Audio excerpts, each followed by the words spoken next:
Assalamualaikum warahmatullahi wabarakatuh. Bismillahirrahmanirrahim. Alhamdulillahirabbil alamin. Wassalatu wassalamu ala asrofil anbiya'i wal mursalin sayyidina Muhammadin wa ala alihi wa sahbihi ajma'in. Yang terhormat Bapak Kepala Sekolah SDN Negeri Gunung 3, Bapak Junedi SPD SD, yang kami hormati Bapak Ibu Guru SDN Negeri Gunung 3. Pada kesempatan hari ini, izinkan saya untuk membawakan acara pemaparan diseminasi modul budaya positif di luar kelas dan sekolah.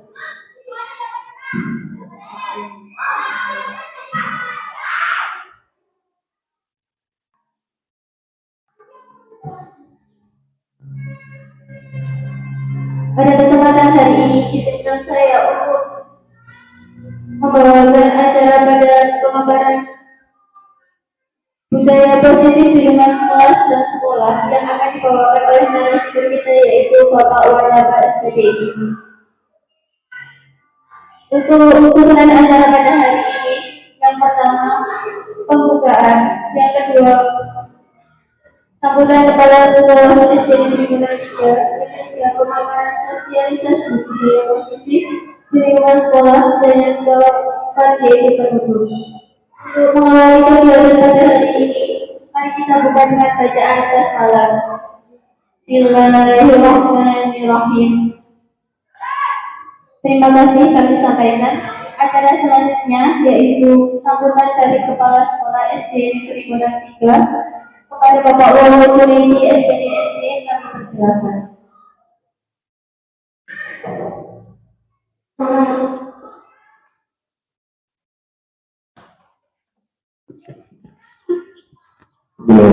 Assalamualaikum warahmatullahi wabarakatuh.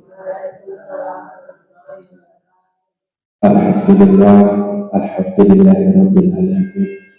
Wa bihi nasta'in ala umuri dunya waddin. Wassalatu wassalamu ala asyrofil anbiya'i wal mursalin wa ala alihi wa sahbihi ajma'in. Yang saya hormati Bapak Ibu Guru SDN Gunung 3, yang saya hormati Ibu Guru TK untuk usaha dua muda beserta Bapak Ibu Guru undangan. Pertama-tama mari kita panjatkan puji syukur kehadiran Allah Subhanahu wa taala. Bila qaulina alhamdulillahirabbil alamin, yang telah memberikan kesehatan, keselamatan, taufik hidayah kepada kita semua, sehingga pada kesempatan yang hari ini bisa melaksanakan acara di SDN Gunung 3 ini dalam keadaan sehat walafiat. Selawat serta salam tidak lupa mana kita haturkan kepada junjungan kita Nabi besar Nabi Muhammad Sallallahu Alaihi Wasallam, yang akan selalu kita nantikan syafaatnya kelak di yaumul qiyamah. Bapak Ibu yang saya hormati, pada hari ini di SDN Gunung 3 ini akan melaksanakan satu acara, yaitu aksi nyata dari calon guru penggerak di SDN Gunung 3 ini, beliau Pak Warnaba. Judulnya diseminasi modul 1.4 tentang budaya positif di lingkungan kelas dan sekolah. Ini nanti akan dipaparkan bagaimana CGP calon guru penggerak beliau Pak Wan akan menumbuhkan budaya positif di sekolah SDN Gunung 3. Tentunya budaya yang akan ditumbuhkan nanti akan menjadi kebiasaan-kebiasaan baik yang akan merubah karakter anak didik siswa-siswi dari SDN Gunung 3 ini menjadi lebih baik. Saya sebagai kepala sekolah berharap budaya positif yang muncul nanti akan menjadi budaya yang baik dan dilaksanakan secara berkesinambungan. menjadi kebiasaan-kebiasaan yang muncul setiap hari yang akan merubah karakter anak didik kita menjadi lebih baik. Saya yakin Pak Wan sebagai CGP akan melaksanakan program-program ini dengan baik, akan melewati pembelajaran pendidikan guru penggerak ini modul demi modul, dan pada hari ini saya harapkan dapat melaksanakan diseminasi budaya positif dengan saya kira pengantar dari saya cukup sekian. Nanti akan dilanjutkan oleh Pak Wan sebagai narasumbernya. Mohon Bapak Ibu dulu untuk diikuti dengan akhirul alam. Wassalamualaikum warahmatullahi wabarakatuh.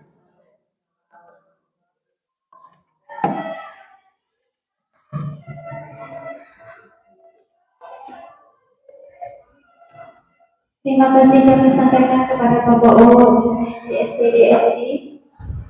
Acara selanjutnya yaitu pemaparan diseminasi sosialisasi budaya positif di lingkungan kelas dan sekolah oleh Bapak O SPDSD. Waktu dan tempat kami persilahkan.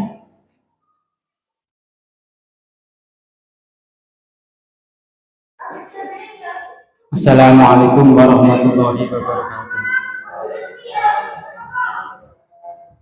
Yang terhormat Kepala SD Negeri Gudang 3 Bapak O Junaidi SPDSD, yang terhormat Bapak Ibu Guru SD Negeri Gudang 3, yang terhormat Ibu Guru TK Kuncuk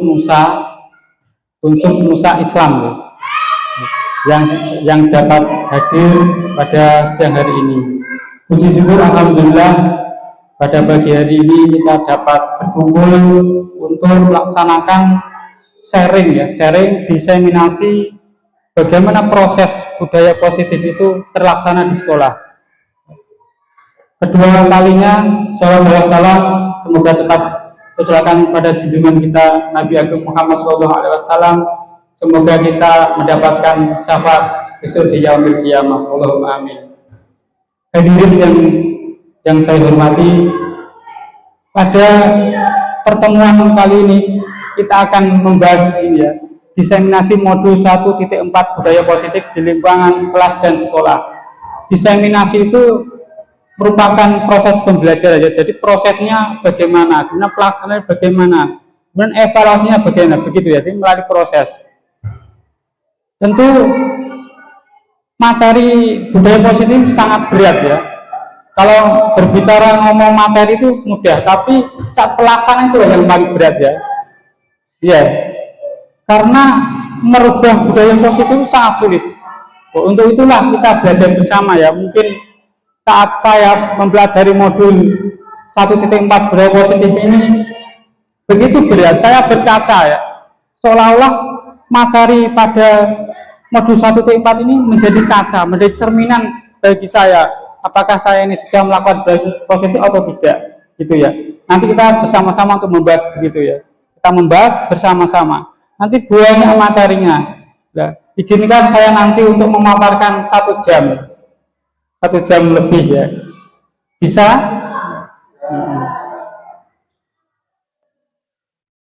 Ini pembelajaran khusus. Ini untuk pembelajaran khusus bagi saya, yaitu CGP dapat menyampaikan pembelajaran dari penerapan konsep inti dari modul budaya positif serta pemahaman mereka mengenai konsep-konsep inti dalam budaya positif. Jadi pada hari ini kita akan fokus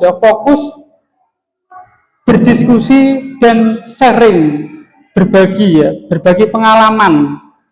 Mungkin saya punya pengalaman budaya positif, jenengan juga punya pengalaman budaya positif, nanti kita diskusikan bersama-sama ya, gitu ya. Kita pelan-pelan saja ya, gitu. Sangat panjang sekali waktunya, nanti 1 jam, mintanya itu 1 jam ya.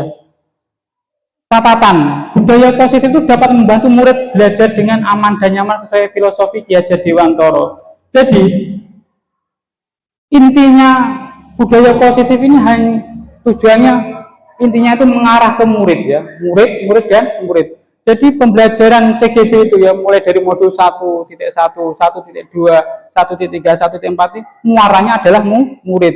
Hanya untuk murid dan murid gitu. Bisa dipahami? Nah, filosofi pendidikan belajar dewantara itu apa? Jadi tujuannya ini loh sebenarnya ya. Jadi tujuan pendidikan, kita ngomongin pendidikan itu sebenarnya adalah ini. Tujuan pendidikan menurut Ki Hajar Dewantara. Tujuan pendidikan adalah menuntun segala kodrat yang ada pada anak-anak agar mereka dapat mencapai keselamatan dan kebaikan yang setinggi-tingginya, baik sebagai manusia maupun sebagai anggota masyarakat.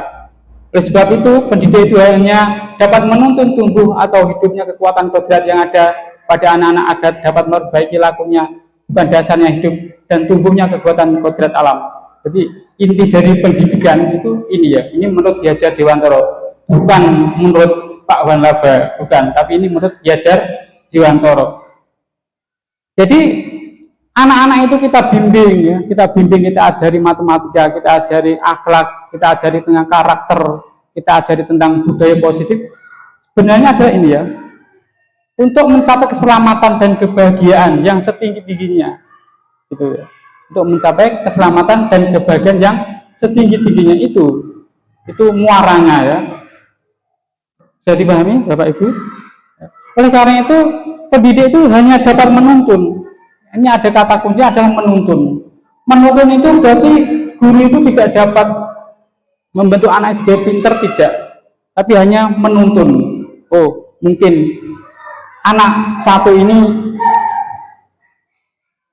bakatnya itu seni, berarti sebagai guru menuntunnya itu harus dari seni ya. Orang seni itu kalau diajari matematika tidak bisa gitu ya, hanya menuntun. Seperti guru itu seperti petani ya, petani itu hanya dapat merawat tanamannya seperti padi gitu. Padi itu apa ya, dapat tumbuh itu bagaimana ya, dirawat, dipupuk, kemudian disemai, kemudian kalau ada gulma itu dicabuti, kalau kurang subur dipupuk tanahnya ya, begitu ya. Guru seperti itu Bapak Ibu. Jadi guru itu bisanya hanya menuntun, tidak dapat menjadikan anak itu pintar bagaimana, tidak, tapi hanya menuntun sesuai dengan bakatnya dia. Kalau Ki Hajar Dewantara mengatakan bahwa anak itu seperti guratan garis yang belum jelas ya. Oh, gambar ibu cagi itu aniki pinter neng melukis, ini pinter matematika. Guru hanya menebalkan murid itu ya. Menebalkan maksudnya apa? Dituntun untuk sesuai bakatnya itu apa gitu ya. Paham ini maksudnya? Misalkan, oh si anak ini diulang matematika nggak bisa, tapi kalau nyanyi bagus. Misalkan saya kelas 2 itu mungkin Alia ya, Alia itu kalau dituntun qiraah mungkin itu bisa jadi berhasil gitu. Bisa jadi Alia itu nanti dapat melenting gitu ya, melenting untuk menjadi juara qiraah ya, bisa jadi ya toh. Dan ya gitu. Jadi guru itu tujuannya begitu, menuntun, hanya menuntun. Dan lanjut, budaya positif. Sekarang kita berbicara tentang budaya positif. Budaya positif di sekolah yaitu nilai dan kebiasaan di sekolah yang berpihak kepada murid agar mereka dapat berkembang menjadi pribadi yang kritis, penuh hormat dan bertanggung jawab sesuai dengan profil pelajar Pancasila ini. Jadi budaya positif itu nilai ya, budaya itu nilai dan kebiasaan di sekolah yang berpihak kepada murid. Jadi seluruh warga sekolah, baik guru, kemudian bapak ibu guru dan murid, bahkan wali murid, ini harus punya nilai ya, nilai dan kebiasaan sekolah yang berpihak kepada murid. Berpihak kepada murid apa? Ya sesuai dengan kebutuhan dan mengarahkan kepada hal-hal yang baik. Untuk apa? Ini muaranya adalah menuju profil pelajar Pancasila. Nah, ada yang tahu apa itu profil pelajar Pancasila? Ada 6. Kalau dinyanyikan itu Gimana itu? Saya belum hafal kalau nyanyi itu. Kalau nggak tahu ini,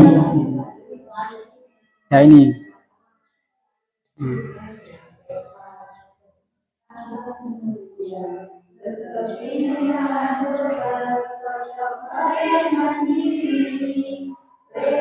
Hati bernama kritis. Itu lagu. Kalau saya itu kalau lagu-lagu itu sulit menghafal ya. Jadi kalau lagu itu wangel hafalannya. Jadi misalkan saya itu senengannya Kangen Band, tapi tidak ada satupun lagu Kangen Band yang saya hafal. Ya itu ya. Tapi kalau seseorang anehnya orang yang sering membuli Kangen Band, benci sama Kangen Band tapi hafal semua lagunya. Kebalikan dengan saya ya. Saya itu seneng Kangen Band tapi nggak hafal satu lagu pun. Jadi ada 6 ini ya. Jadi muara murid yang kita harapkan itu ada 6 nih. Profil pelajar Mansasi, salah. Beriman, bertakwa kepada Tuhan Yang Maha Esa, dan berakhlak mulia, berkebenangan global, bergotong royong, kreatif, berakhlak kritis dan mandiri ini. Ini ya. Jelas ya? Tuh. Kita lanjut. Ya. Ini konsep utama budaya positif. Ini ya 7 ya. 7 inti pokok. Jadi pada siang hari ini kita akan belajar tentang 7 ini ya, 7 inti pokok dari budaya positif. Jadi budaya positif ini isinya itu ada 7 ini ya. Isi jeroane ya, jeroane budaya positif apa? Ada 7 ini. Nah, ini merupakan urutan ya, merupakan urutan proses ya, proses step by step. Jadi untuk menciptakan budaya positif itu tidak hanya 1 sampai 2 hari saja ya, butuh bertahun-tahun.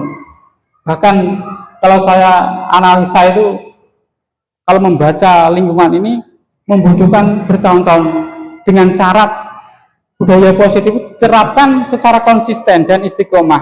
Itu bahkan membutuhkan beberapa tahun ya, bukan 1 sampai 2 hari, tidak. Mungkin 10 tahun dengan syarat itu diterapkan secara konsisten ya. Paham ya ini ya? Itu. Yang pertama nanti kita akan membahas tentang perubahan paradigma belajar. Yang kedua disiplin positif. Yang ketiga kebutuhan dasar manusia. Yang keempat motivasi perilaku manusia. Yang 5 restitusi posisi kontrol guru. 6 keyakinan kelas dan 7 segitiga restitusi. Jadi ini yang kita bahas nanti ya, ada 7 ini, ada 7 pokok inti, ada konsep utama budaya positif, ada 7 ini. Nanti boleh minta filenya ya, nanti saya share ya.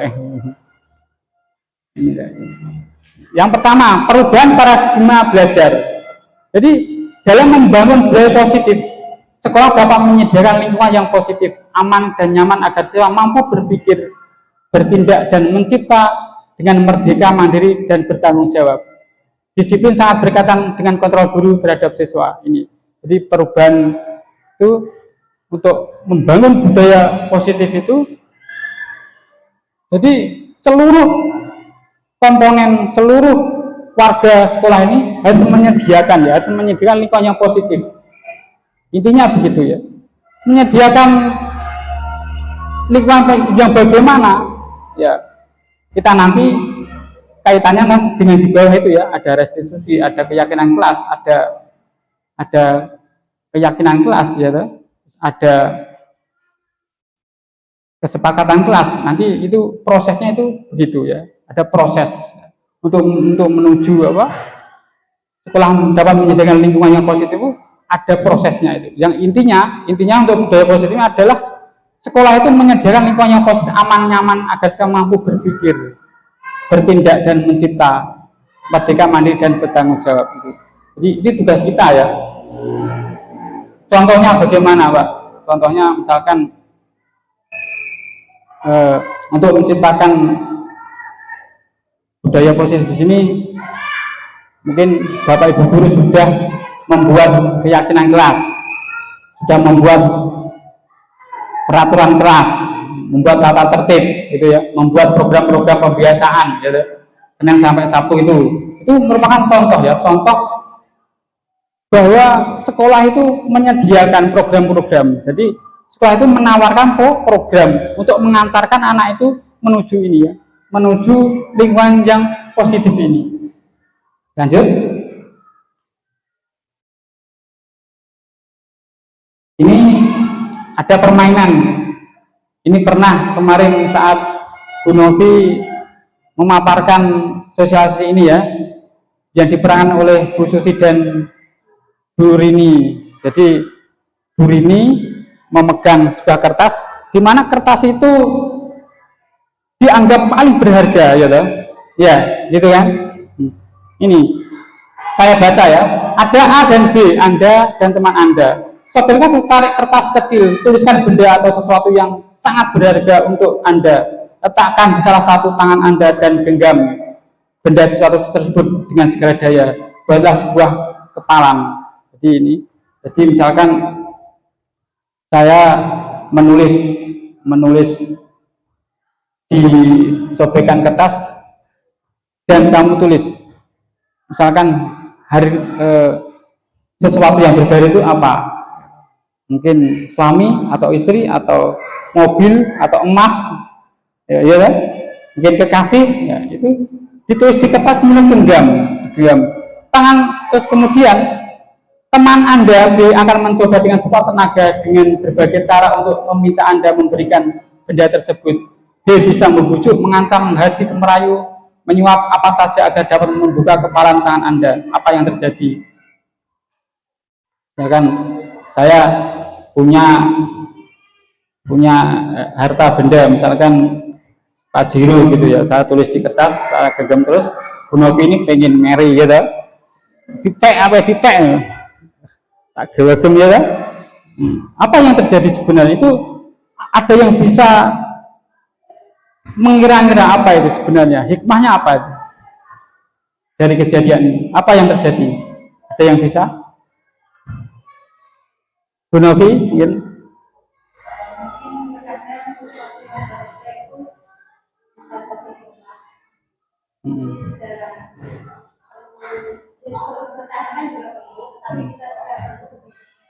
Ya, jadi kondisional saja, jadi fleksibel. Jadi sesuatu itu dapat kita pegang seutuhnya, tidak boleh ada yang dapat memilikinya atau merebutnya. Kadang bisa jadi suatu benda yang kita cintai itu boleh kita berbagi. Begitu intinya ya. Coba ini. Jadi ini ya. Dari situ ada perubahan paradigma belajar ya. Ada perubahan paradigma belajar.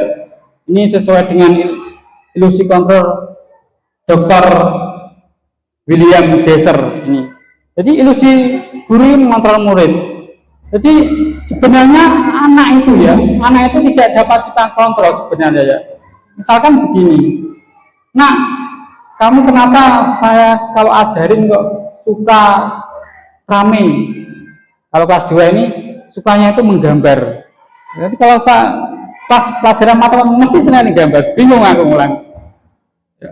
Jadi guru itu sebenarnya tidak bisa mengontrol itu ya, tidak bisa mengendalikan murid, tapi sebenarnya inginnya murid itu ingin mengendalikan dirinya sendiri gitu ya. Ya, buat ilusi sebenarnya. Jadi aku pengen murid ini kalau masuk ke kelas murid saya itu harus diem, nah, gitu kan. Tapi tidak bisa Bu seperti itu ya. Karena apa? Siswa atau murid itu khususnya SD itu adalah bermain ya. Adalah masa-masa bermain, tidak bisa disuruh mendengarkan dengan khusyuk, mendengarkan guru tidak bisa. Jadi punya keinginan, hatinya itu gundah gulana pengen opo itu. Jadi inilah tugas kita ya. Tugas kita adalah itu tadi yang tadi menuntun itu ya. Ilusi yang kedua, ilusi bahwa semua penguatan positif efektif dan bermanfaat. Ilusi bahwa kritik dan membuat orang merasa bersalah dapat menguatkan karakter. Ilusi bahwa orang dewasa memiliki hak untuk memaksa. Jadi intinya begitu ya, tadi sudah saya jelaskan bahwa murid itu ingin sesuatu, tapi guru itu seolah ingin mengontrol dia, ingin menguasai apa keinginan mereka. Padahal itu tidak bisa ya Bu, tidak bisa ya, ya Bu. Apalagi TK itu, pengulang TK aku rumah gas paling ya itu, waduh kacau ya aku paling gitu, senang bermain ya, liar. Itu tidak apa-apa Bu, karena usia SD, TK itu adalah bermain yang di sisi belajar, itu yang penting, karena guru itu tidak bisa mengontrol murid ya. Senangannya murid itu mengontrol dirinya sendiri, sebenarnya itu jelas ini ya. Nah, tapi solusinya nanti ada ya di lanjutannya ya. Ini kita berbicara dengan disiplin positif. Apa makna disiplin itu? Disiplin itu berasal dari bahasa Latin disiplina, yang artinya belajar. Disiplin, belajar ya. Mana asal dari kata ini berkonotasi dengan disiplin diri dari murid Sokrates dan Plato. Ini berarti filsafat ya, pengantar filsafat kalau kuliah pertama kali itu. Disiplin diri membuat orang menggali potensinya menuju sebuah tujuan apa yang dia hargai. Ya ini. Intinya ini ya, disiplin diri itu membuat orang menggali potensinya menuju sebuah tujuan apa yang dia hargai. Jadi sebenarnya ya disiplin positif itu, kalau dia benar-benar disiplin positif itu berasal dari diri sendiri, muaranya adalah tujuannya itu adalah untuk menghargai dirinya sendiri sebenarnya itu ya. Ya. Jadi misalkan ini berat ya, kalau ngomongin budaya positif sangat berat sebenarnya ya. Prakteknya itu yang berat ya. Contoh, kalau saya tuh sering terlambat mengajar di kelas gitu, kalau saya. Jadi kemudian tepat waktu itu kalau dia tepat waktu kemudian berkarakter baik, itu merupakan bentuk ya, sebenarnya itu sebagai perwujudan praktek bahwa dia itu menghargai dirinya sendiri. Bisa dipahami ya? Bahkan contoh, saya sholat tepat waktu, saat begitu azan dikumandangkan saya langsung bergegas sholat, itu berarti sebenarnya hakikatnya orang tersebut adalah menghargai dirinya sendiri ya, begitu ya, maksudnya begitu ya, bisa dipahami ya gitu. Jadi intinya disiplin itu sebenarnya ya. Terus disiplin adalah kemampuan memerintah diri sendiri dalam mengontrol dan menguasai diri untuk memilih tindakan yang masuk pada nilai-nilai yang kita hargai dengan penuh tanggung jawab tanpa terperintah orang lain. Itu ya, disiplin itu sebenarnya itu. Jadi tanpa adanya perintah dari orang lain, tanpa adanya suatu peraturan yang ada, dia itu tergerak di dalam hatinya, itu berasal dari diri sendiri. Dia itu dapat menggerakkan jiwa raganya sendiri gitu. Jadi saya melakukan sesuatu itu karena adanya gerakan apa ya? Adanya gerakan apa ya? Reteki hati ya, begitu loh ya. Inisiatif sendiri ya, gitu ya. Dengan penuh tanggung jawab tanpa terminta orang lain. Gitu ya. Jadi kalau budaya positif ini kita terapkan terus kemudian berhasil, itu insya Allah ini tertib ya. Ini abot ya. Kalau berbicara budaya itu abot, tak sinau abot kalau ya, berat ya. Karena butuh kesadaran yang kuat pada diri sendiri. Gitu ya. Nilai yang kita hargai adalah nilai kebajikan. Jadi nilai-nilai yang kita hargai itu sebenarnya nilai kebajikan, sifatnya positif. Manusia yang merupakan tujuan nilai yang ingin dicapai setiap individu, yaitu nilai-nilai dalam profil pelajar Pancasila. Jadi nilai-nilai yang kita hargai kan tadi untuk budaya positif disiplin tadi kan berasal dari diri kita, ya. Kemudian disiplin itu arahnya adalah dalam diri kita untuk kita laksanakan tanpa adanya perintah dari orang lain, ya. Jadi ada peraturan, tidak ada peraturan, saya akan tetap melaksanakan itu ya, disiplin sebenarnya itu ya. Nah ini muaranya tujuannya apa? Tujuannya sangat mulia ya, yaitu menuju nilai-nilai dalam profil pelajar Pancasila itu. Bolak-balik ya profil pelajar Pancasila ya kan? Gitu. Jadi ini di profil ini ada dimensi, ada 6 dimensi profil pelajar Pancasila. Beriman, bertakwa kepada Tuhan Yang Maha Esa dan berakhlak mulia. Jadi dimensi yang pertama ini akhlak pribadi kepada manusia. Kalau dalam Islam itu hablum minan nas, hubungan manusia dengan manusia. Akhlak kepada alam, hablum minal alam, hubungan dengan alam. Dan akhlak dalam bernegara, hubul waton minal iman, ya. Itu ada dalilnya semua itu ya. Bisa dipahami? Dan hablum minallah, manusia dengan Tuhannya, ya. Kemudian kreatif, menghasilkan gagasan, karya dan tindakan yang original. Jadi kreatif itu berarti menghasilkan gagasan ide, karya dan tindakan yang original. Terus bernalar kritis, memperoleh dan memproses informasi, menganalisis, mengevaluasi, refleksi serta mengambil keputusan. Itu bernalar kritis. Jadi bernalar kritis itu tidak menerima informasi secara mentah ya, tapi diolah. Misalkan saya di grup gitu ya, menerima informasi bahwa ini terjadi fitnah gitu ya, misalkan fitnah si A ini telah mencuri mobil padahal dia tidak mencuri. Kita sebagai manusia harus berpikir kritis, maksudnya bagaimana. Jadi informasi yang kita dapati harus kita proses ya, kita proses informasi dan menganalisis apakah itu benar atau tidak gitu ya. Apalagi makanya di SD itu ada muatan literasi digital ya. Nah, tujuannya itu ya. Jadi literasi digital itu sebenarnya adalah melatih berpikir kritis dalam hal menyaring informasi ya, menyaring informasi supaya dia tidak terjerumus dalam kesalahan. Ya. Bisa dipahami ya. Terus mandiri, kesadaran akan diri dan situasi. Bergotong royong, kolaborasi, kepedulian dan berbagi. Ini berkolaborasi, berarti berkolaborasi kerjasama ya. Jadi siswa itu nanti dilatih, dibiasakan untuk berkolaborasi. Karena apa? Ke depan itu ya, karena ke depan itu baik di segala bidang ya, baik di bidang teknologi, di bidang pertanian, di bidang kerja ya, di perusahaan apapun pasti membutuhkan sebuah tim.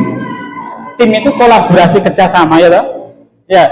Jadi ke depan itu kita itu apa ya? Kalau hidup sendiri-sendiri nggak bisa, Bapak Ibu ya. Jadi apapun itu tidak bisa kerja sendiri. Kenapa siswa itu diajari tentang kolaborasi dalam profil pelajar Pancasila? Karena ke depan itu apapun akan kerja tim. Contoh, misalkan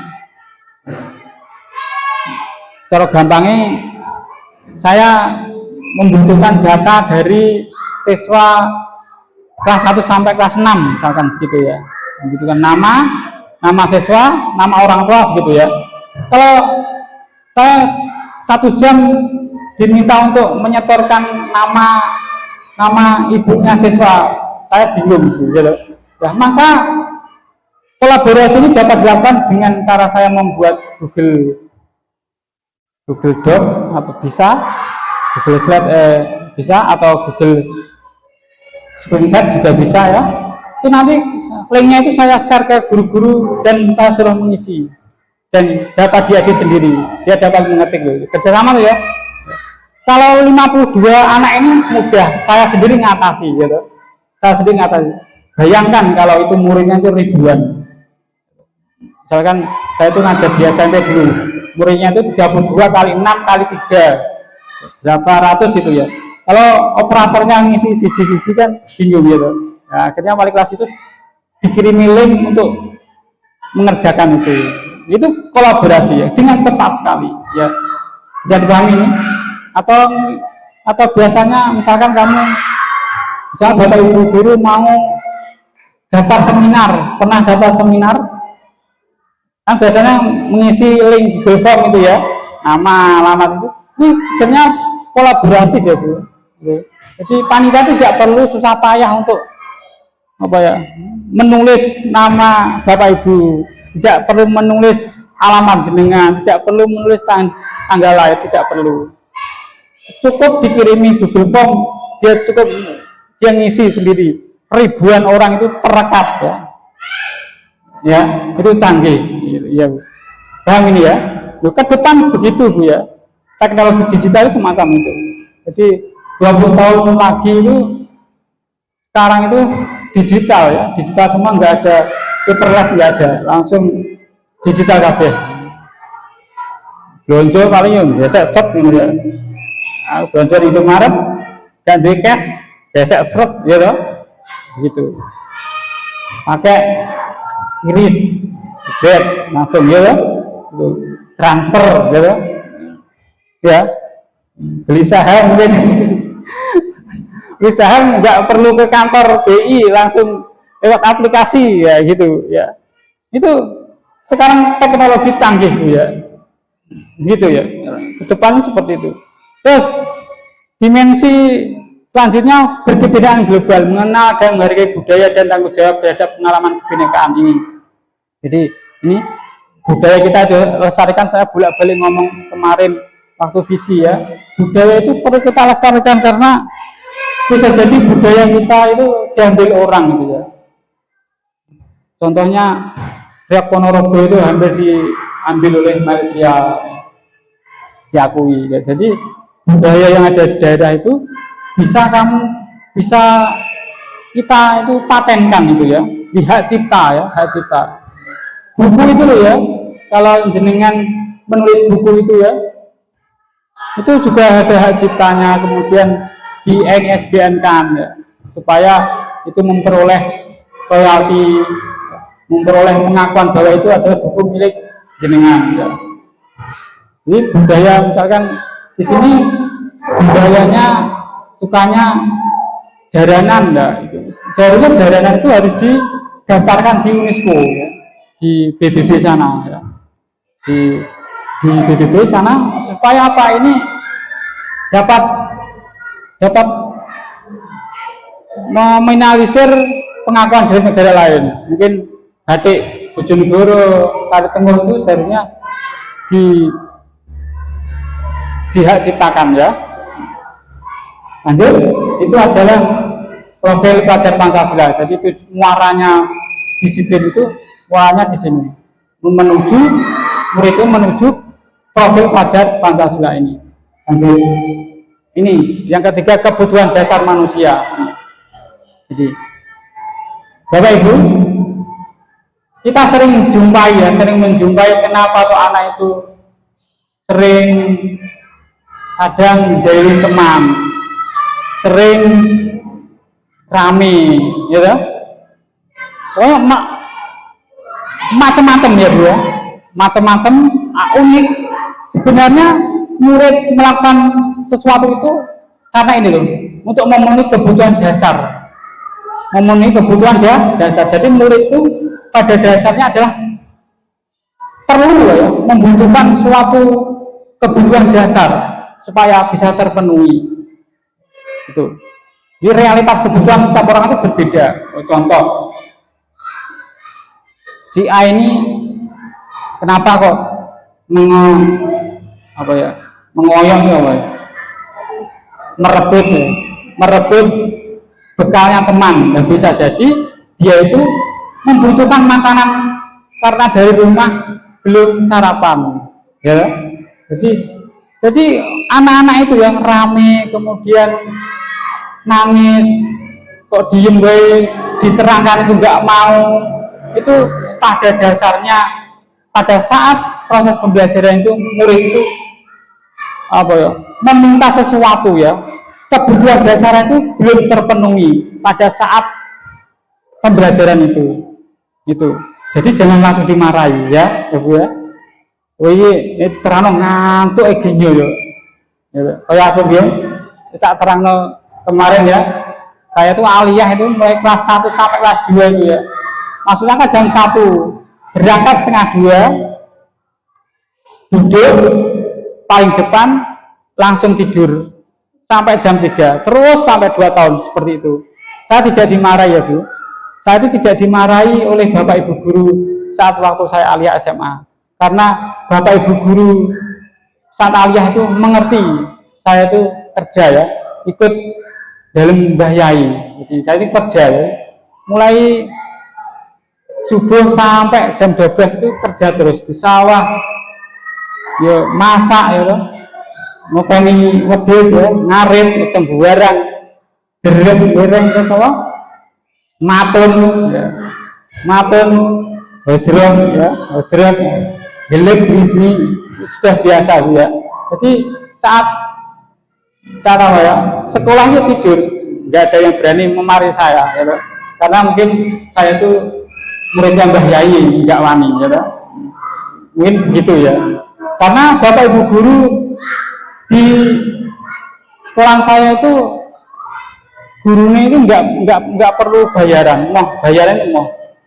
Jadi katanya itu hanya meminta barokah doanya Mbah Yai supaya cita-citanya itu tercapai, mungkin jadi PNS, mungkin mengabdi di aliyah itu penopo cita-cita terkabul. Nyatanya ya bener gitu.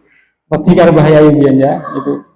Jadi kalau ini ngeneni aku pada kalau ngeneni Mbah Yai itu kewalat ya dah gitu. Gitu. Jadi mungkin Bapak Ibu guru itu, Bapak Ibu guru saya itu mengerti ya kebutuhan dasar saya itu apa. Oh mungkin capek ya toh, capek sehingga tidur, enggak dimarahi. Jadi oleh sebab itu ketika Bapak Ibu nanti di kelas menemui hal-hal semacam ini, jangan langsung dimarahi, tapi dicari alasannya apa. Dan nanti kita bahas di restitusi nanti ya.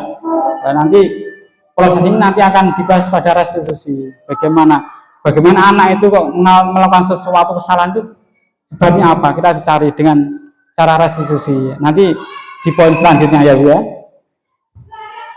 Ini realitas kebutuhan setiap orang itu berbeda. Kita harus berusaha memahami pandangan orang lain tentang dunia.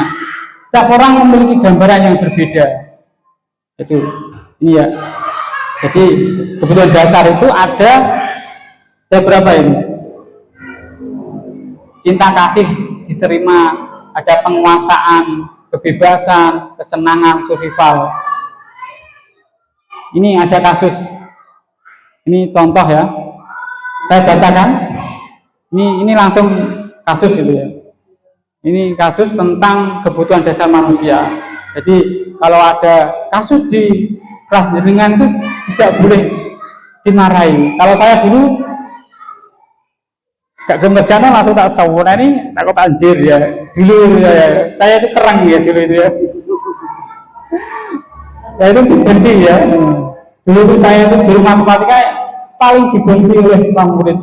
Gak ada yang suka sama saya karena saya itu kereng, gak seneng guyon gitu, disiplin, masuk jam sutet, harus jam sutet, terlambat 5 menit boleh masuk tapi saya anggap tidak hadir. Begitu saya itu. Sangat keras saya itu ya. Ini saya baca ya. Tapi ternyata saya angan-angan tuh setelah belajar di CGD ini, saya ngajar 10 tahun ini salah kabeh, salah semua. Jadi saya 10 tahun saya ngajar itu, ya Allah, kayak sih bener ya, salah semua. Masya Allah, nggak ada yang bener. Setelah saya bercermin melalui ini. Ini ada kasus. Ibu Nia, guru kelas 6 di SD Permai, sedang bingung menghadapi ulah salah satu murid di kelas bernama Agus.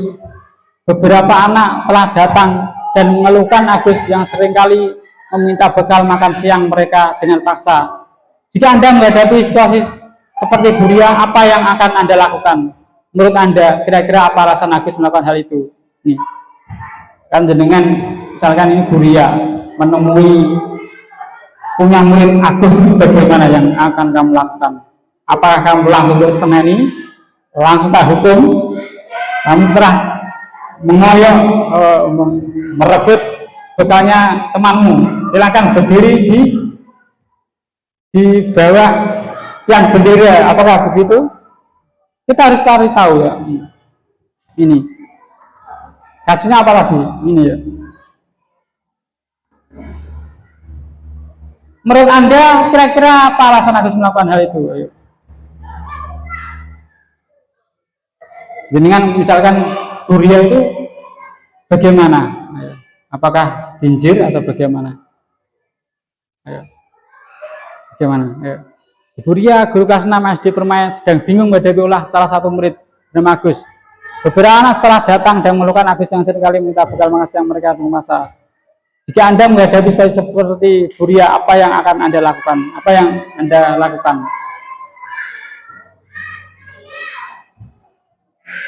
Mungkin ditanya ya, mungkin ditanya apa sebabnya, ya, kenapa kamu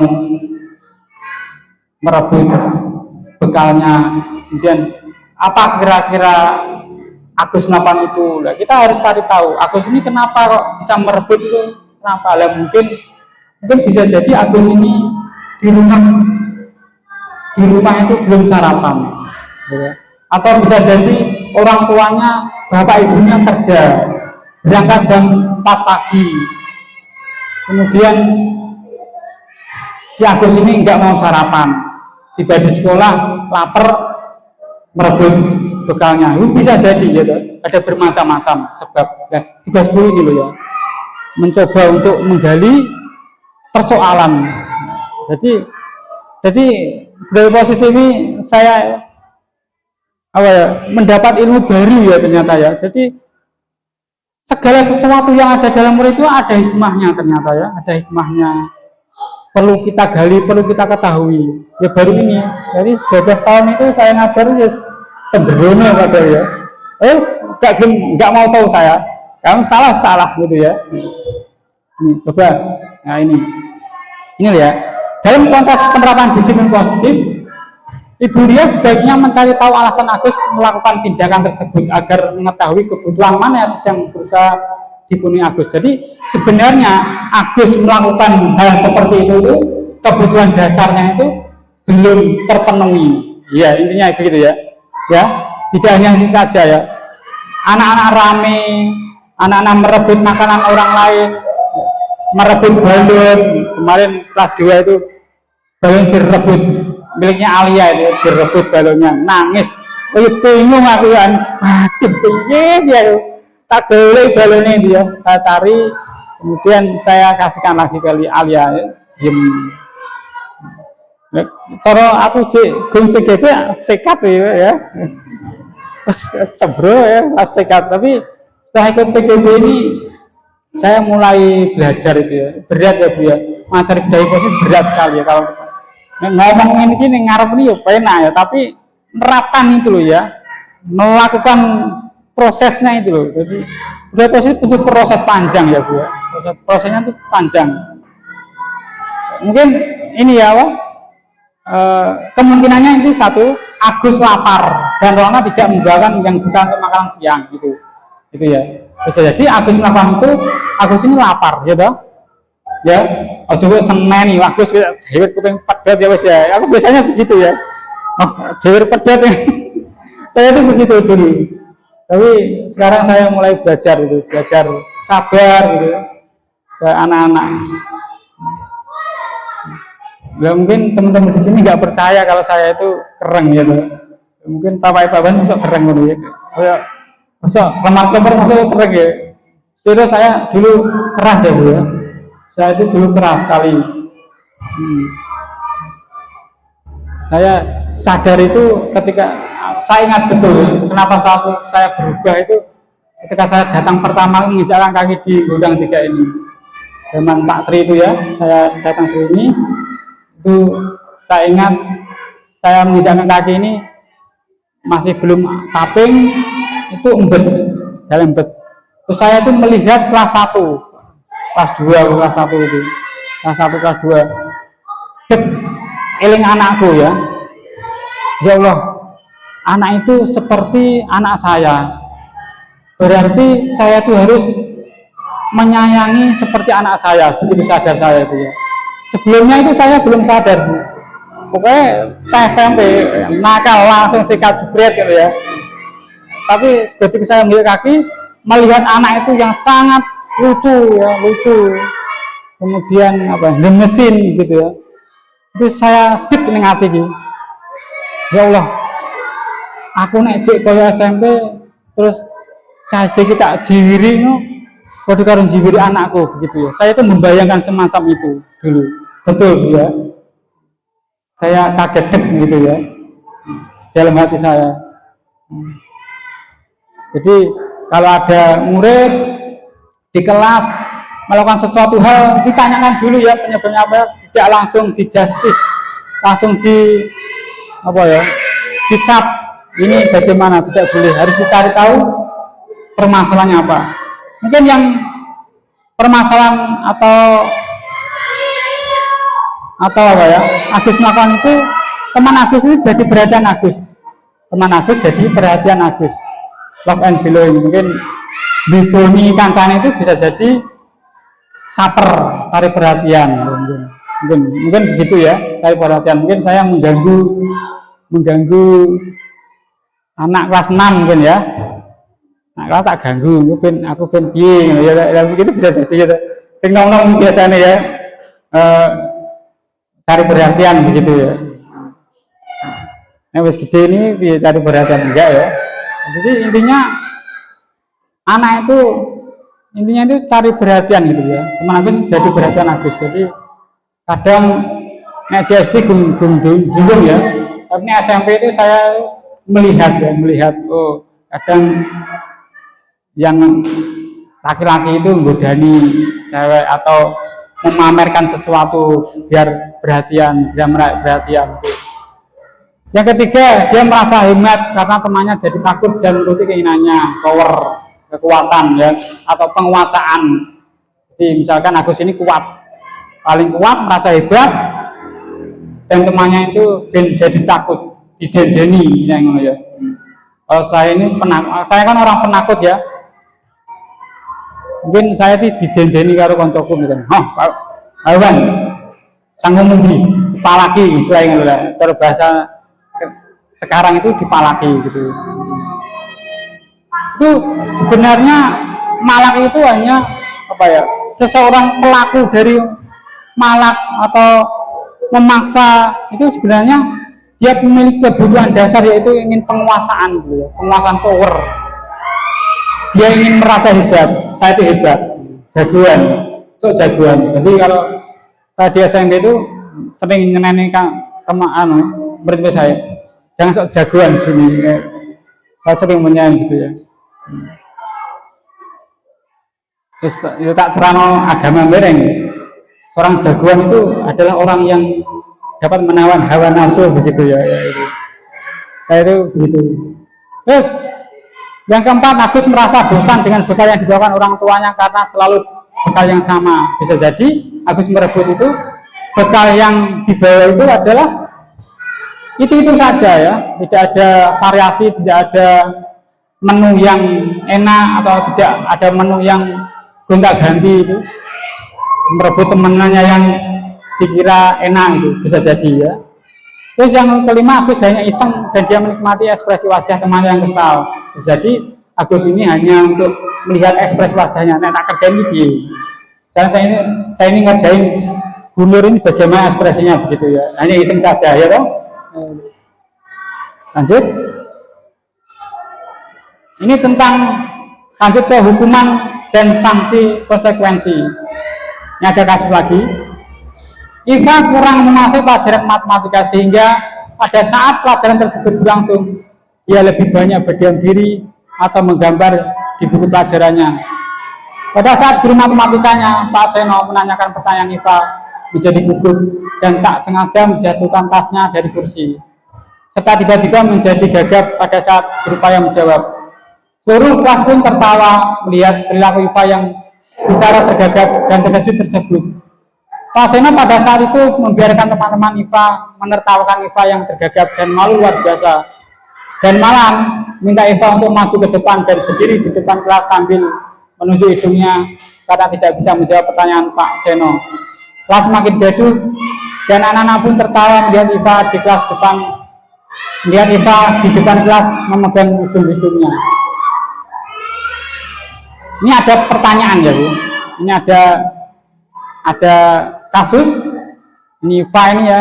IPA ini saat pelajaran matematika itu dia ngantuk, ketika dipanggil oleh Pak Seno tergagap, kaget diceluk.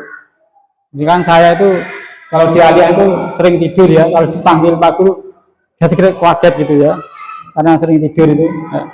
Ya. Itu ternyata Pak Seno ini bikin malu IPA. Pertanyaan adalah apakah Anda setuju dengan tindakan Pak Seno terhadap IPA? Mengapa? Setuju dengan tidak ya. Kenapa tidak? Mengapa?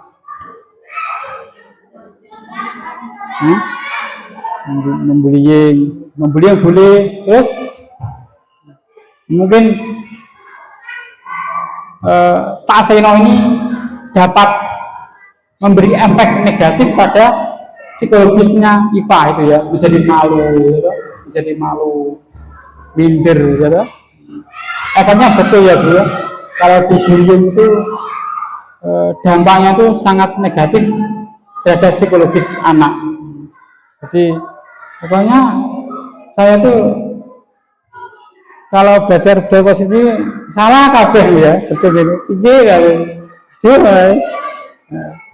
Menurut Anda tindakan Pak Seno terhadap IPA adalah sebuah hukuman atau konsekuensi? Mengapa? Hukuman. Kenapa menjadi hukuman?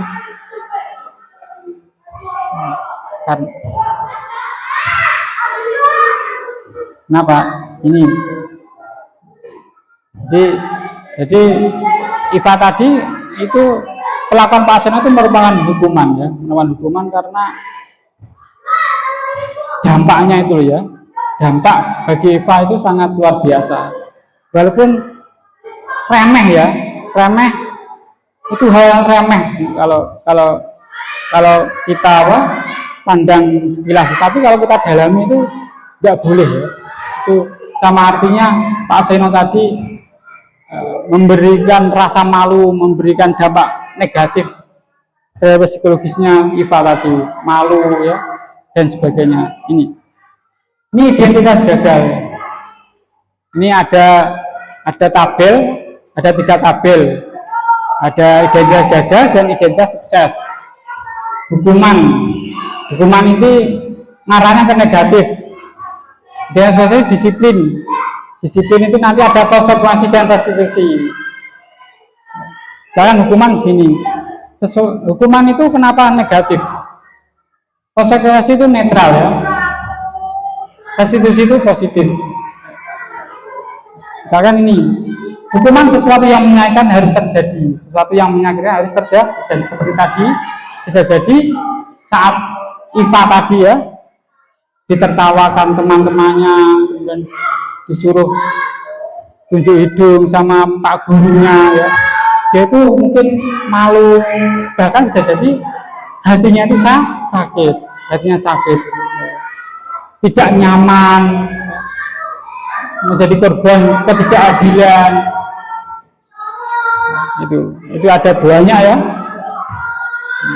Nah, konsekuensi sesuatu yang harus terjadi. Kalau restitusi itu merupakan pilihan. Pilihan. Memilih sesuatu mau melakukan atau tidak. Kalau konsekuensi sesuatu harus terjadi. Hukuman itu tidak nyaman untuk murid atau untuk jangka panjang. Kalau konsekuensi tidak nyaman untuk murid, anak untuk jangka waktu pendek, sesaat saja. Tapi untuk restitusi menguatkan untuk murid, anak dalam jangka waktu yang sangat panjang. Itu bisa dibaca sendiri ya. Bisa dibaca sendiri. Kita lanjut.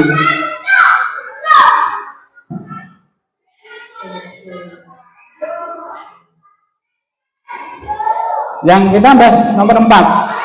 Semua perilaku memiliki tujuan. Jadi semua perilaku itu memiliki tujuan.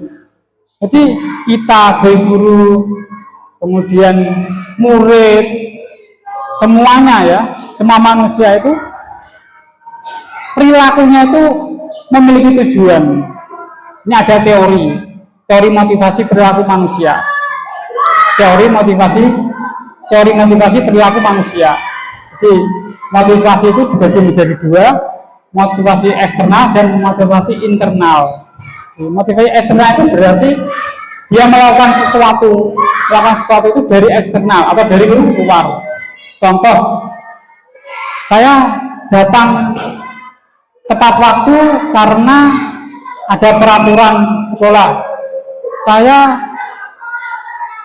Saya apa ya? Pulang jam 11:30 karena ini merupakan peraturan sekolah, itu eksternal. Tapi kalau internal itu adalah berada atau sumbernya itu berada dalam diri kita sendiri. Ya. Motivasi internal ini tujuannya disiplin positif tadi ya. Tujuan disiplin positif yaitu gerakannya itu berada di dalam hatinya, itu berada di dalam diri pribadi seseorang itu. Nah, kenapa seseorang itu melakukan tujuan teori motivasi perilaku manusia ya? Untuk motivasi internal itu untuk menghindari ketidaknyamanan atau hukuman. Apa yang akan terjadi apabila saya tidak melakukannya? Contoh, helm, kalau saya ke Bojonegoro itu saya harus memakai helm. Kalau saya memakai helm itu karena takut polisi, kalau nggak pakai helm saya ditilang, berarti motivasi berada dari eksternal karena dari luar. Terus yang kedua, untuk mendapatkan imbalan dari orang lain atau institusi. Apa yang akan saya dapatkan apabila saya melakukannya? Jadi melakukan sesuatu itu karena ingin memperoleh sesuatu, memperoleh imbalan. Misalkan saya ini menolong teman supaya saya diberi uang, ya, misalkan begitu, ya. Misalkan saya siram-siram kembang dan film Brulio, ya, itu faktor eksternal, ya, toh. Misalkan saya menanam bunga di sini supaya film Pak Kepala Sekolah, lah, itu motivasi eksternal. Jadi niat saya itu di luar, ya, karena faktor lain, bukan dalam diri saya sendiri.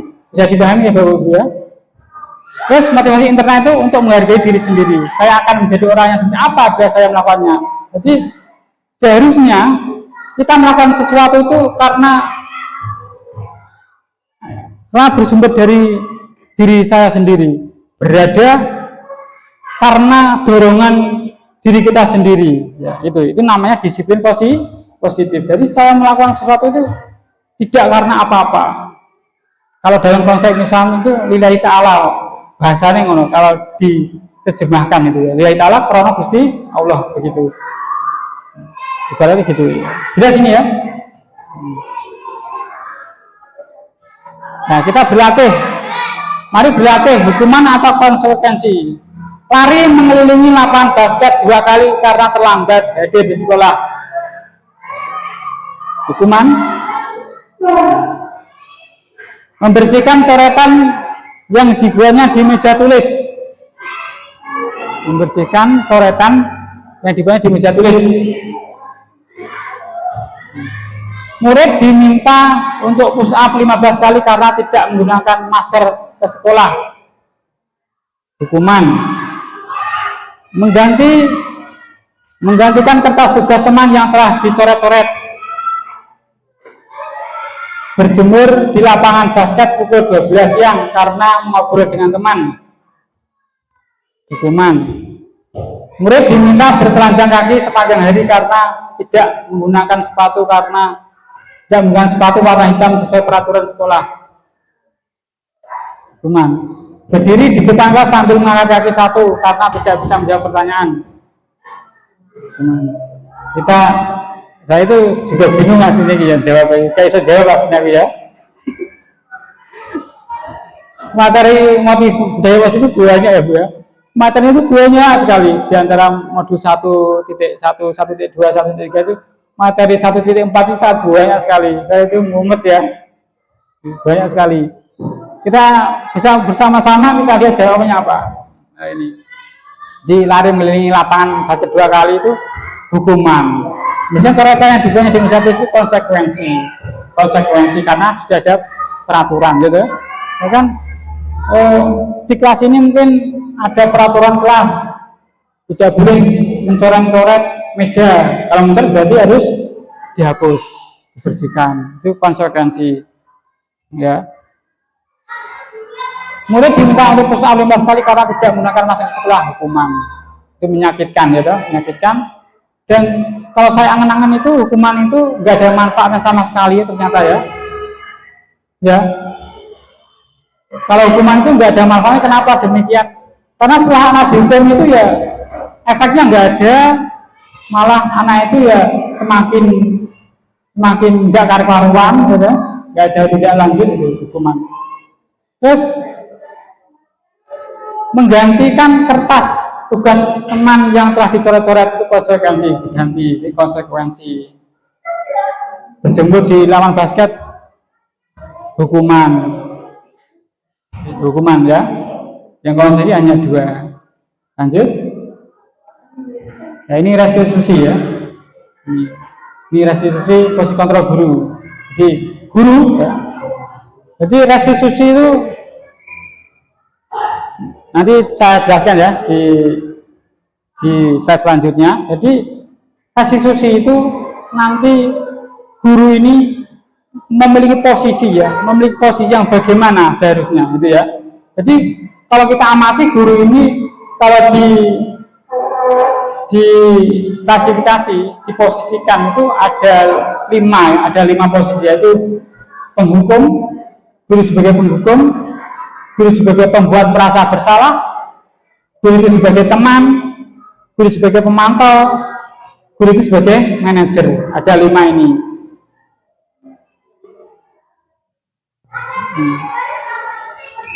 Perlu saya jelaskan ini? Tidak perlu ya. Jadi penghukum itu misalkan ya, oh kamu terlambat, langsung saya suruh push up. Pembuat merasa bersalah, misalkan, oh Iva tadi nggak dengerin saat pelajaran matematika, terus saya bilang, apa kamu itu kok seperti itu kalau saya pelajaran matematika, saya itu susah ngajar kamu. Nah itu contohnya ya. Itu berarti guru itu membuat murid itu merasa bersalah, seolah-olah ini juga berdampak negatif ya Bu. Kenapa? Karena kalau ini saya terapkan, nanti siswa itu akan apa ya, merasa siswa itu kok tidak ada harga, ya Allah aku senang terus karo Pak Wan, jadi ini aku gak berharga, terus nyebelin gitu. Jadi saya berarti selama SMP berarti salah nih ya. Pelajaran ini menampar saya terus ya, belajar lembaran tahu muka saya itu terus ya. Sering bisa itu.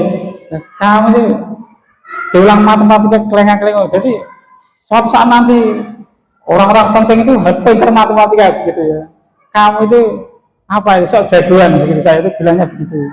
Sering nyalah ya. Berarti saya itu guru yang membuat salah anak. Jadi anak itu kalau diajar matematika nggak ada semangatnya belas ya. Ogah ya. Kalau ada pemulihan guru favorit mesti salah kalah ya. Betul Bu ya. Di SMP Sekar itu tiap tahun kalau hari ulang tahun SMP ya, SMP itu membuat acara guru favorit. Padahal saya itu kan wali kelas, anak buah saya itu 32, nggak ada yang memilih saya satupun. Gak bisa. Seharusnya kan anak buah yang memilih wali kelas itu ya, udah stok ya, berarti aku jahat ya. Karena saya itu sebagai penghukum, pembuat bersalah gitu. 2 ini. Kalau sebagai teman itu, kalau pelajaran matematika itu kok yo sing apik ya nurut karo aku ben barisan kepala sekolah. Ya, kalau pelajaran ini kamu harus mengerjakan itu ya, ben podo penak piye ya, ini teman, sebagai teman ya toh. Kalau guru dan murid ini soalnya seperti temannya sendiri, ngobrol biasa ya. Kalau hitungan piye ya betul ya itu. Kalau pemantau itu memantau setiap murid ya, memantau terus kemudian mencatat, kadang memberi konsekuensi gitu. Oh, kalau ada anak yang mencoret ke meja, saya harus membersihkan. Kalau manajer ini, ya posisi kontrol guru yang baik itu yang bagaimana, itu manajer, sebagai manajer berarti ini guru itu harus mencari tahu ya latar belakangnya, permasalahan apa anak itu melakukan sesuatu itu. Kenapa hari ini kok nangis? Kenapa? Harus dicari tahu latar belakang keluarganya bagaimana, kemudian kenapa dia nangis, ya. Terus inginnya apa, inginnya Eri itu apa sebenarnya, lah begitu. Dicari tahu, digali secara mendalam. Itulah guru yang manajer ya. Ini pernyataan-pernyataan, saya kecewa sekali dengan kamu. Ini siapa yang mengatakan? Membuat orang yang bersalah. Jadi saya ini membuat kecewa kamu. Nah, itu nanti efeknya murid itu akan merasa bersalah, sehingga guru ini posisinya sebagai pembuat orang merasa bersalah. Pernyataan yang kedua, kamu tidak pernah benar kampanye penghukum. Kamu tidak pernah ya benar kampanye di justice dicap tidak benar. Jadi itu penghukum. Ayolah lakukan demi ibu bapak. Ayolah lakukan demi ibu atau bapak. Ayolah kamu belajar matematika rajinnya demi bapak. Ben penanya ya itu sebagai teman ya. Tadi saya sudah contohkan tadi ya. Ayolah kamu belajar yang rajin ya, agar nanti nilai rapat pendidikannya baik. Misalkan kelas 5 belajar ya tentang AKM supaya nanti rapat pendidikannya bagus ya, itu sebagai teman ya nanti. Terus pernyataan yang kedua, apakah kamu mau mendapatkan stiker bintang hari ini? Itu pemantau. Terus pernyataan yang kelima, bagaimana kamu bisa menyelesaikan masalah ini? Manajer. Jadi manajer itu nanti diupayakan siswa atau peserta didik itu dalam melakukan suatu tindakan, melakukan kesalahan itu diusahakan untuk dapat menyelesaikan persoalan sendiri gitu ya. Jadi digali latar belakangnya, kemudian apa sebabnya, apa yang dia inginkan, sehingga nanti ujungnya itu siswa tersebut digiring ya, dituntun untuk dapat menyelesaikan permasalahannya sendiri itu sebagai manajer. Inilah cita-cita seorang guru yang sebenarnya. Jadi cita-cita guru ke depan itu sebagai guru memiliki posisi sebagai manajer ini. Jadi yang dapat menyelesaikan permasalahan siswa itu dituntun ya, alon-alon ya. Ini prosesnya panjang ya Bu ya, perlu latihan terus. Jadi tidak satu hari tidak bisa ya, tapi terus proses. Tapi ini kalau istiqomah kontinu, insya Allah berhasil ya kayaknya ya, berhasil. Jadi intinya manajer itu bagaimana guru itu dapat membantu murid untuk menyelesaikan persoalannya sendiri. Itu ya intinya begitu ya. Paham ini ya? Terus pernyataan terakhir, kamu selalu yang paling terakhir dihukum ya. Kasus satu, ini ada kasus. Banyak kasus ini. Pada hari Senin, Pak Harun tidak masuk sekolah. Pak Harun merupakan guru matematika Saat itu Bu Wati menggantikan Pak Harun. Bu Wati baru 1 tahun menjadi guru SMP. Beberapa murid perempuan Vivi dan Natali mengetahui hal ini dan mulai menggunakan kesempatan dan bersikap seenaknya, tertawa dan tidak mengindahkan kehadiran Bu Wati.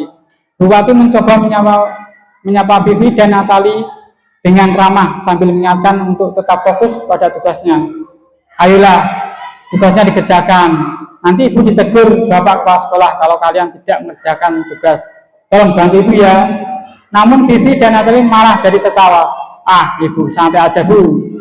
Mereka tetap tidak mengerjakan tugas dan malah mengobrol. Nah, kira-kira Bu Wati ini posisi sebagai guru yang bagaimana? Sebagai teman ya, sebagai teman. Dia itu melakukan negosiasi pada muridnya.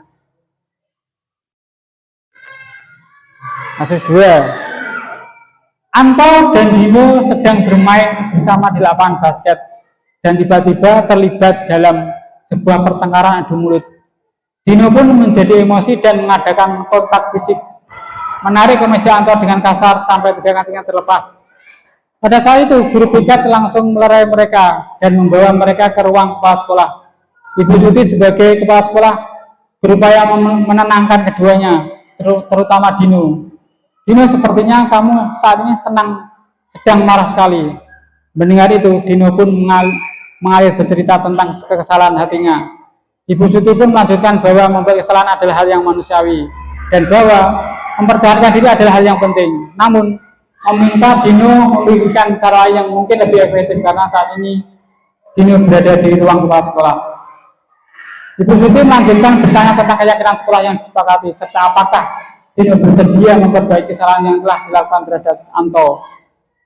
Dino pun akhirnya perlahan mengangguk. Kemudian Ibu Suti balik bertanya kepada Anto, hal apa yang bisa dilakukan Dino untuk memperbaiki masalah? Anto menjawab, saya perlu kancing saya diperbaiki. Ibu saya akan sangat marah kalau melihat kancing baju saya sampai copot 3 kancing begini. Ibu Suti pun kembali bertanya ke Dino, apakah yang akan dia lakukan untuk menggantikan 3 kancing Anto yang terlepas? Nah, ini percakapan ya. Ini ada kasus penanganan yang ditangani oleh kepala sekolah. Kira-kira kepala sekolah ini posisinya ada di mana? Posisi kontrol sebagai guru yang bagaimana? Manajer. Jadi dia itu mencari tahu permasalahan terlebih dahulu, kemudian diselesaikan. Dan Anto dan Dino ini dapat menyelesaikan persoalannya sendiri ya, dengan dituntun oleh Bapak Kepala Sekolah tadi. Jadi pahami ini ya, bagaimana Anto ini menyelesaikan masalahnya ya, Dino ini permasalahannya dapat diselesaikan dengan baik-baik gitu. Jadi gitu ya. Ini ada lanjutannya ternyata ya. Saya langsung menyimpulkan tadi ya. Dino berpikir sejenak namun menjawab, wah tidak tahu Bu, saya lem kembali mungkin ya Bu. Ibu Suti berpikir sebentar dan menanggapi kalau dilem akan mudah terlepas kembali Dino. Bagaimana kalau kamu menjahitkan saja, bersilakan kamu. Dino tanpa ragu-ragu dan menanggapi, menjahit? Mana saya tahu bagaimana menjahit Bu. Ibu Suti meneruskan, apakah kamu bersedia belajar menjahit? Dino berpikir sejenak, memandang kemeja Anto dan menanggapi, ya, yang mengajari saya siapa Bu? Dengan cepat Ibu Suti menjawab, Pak Irfan, guru tata busana. Dino kembali diam sejenak memandang kemeja Anto yang tanpa kancing. Akhirnya Dino mengangguk tanpa tanda menyetujui dan sepanjang siang itu Dino belajar menjahit dan memperbaiki kemeja Anto. Terakhir kali terlihat kedua anak laki-laki tersebut, Dino dan Anto, pada jam pulang sekolah. Mereka sudah bercengkrama dan bersedia guru kembali. Jadi akhirnya Anto dan Dino ini dulunya berantem ya. Akhirnya setelah dicari tahu permasalahannya apa, kemudian dicari solusi bagaimana, akhirnya menjadi akrab kembali ya, antara Dino dan Anto ini menjadi damai ya itu. Jadi kalau saya bercermin kembali saat di kegiatan sekolah ya, ini kasusnya menampar saya lagi ya. Salah nih aku ya. Kamu buat nangis ya. Kancingnya pada tak jiwet.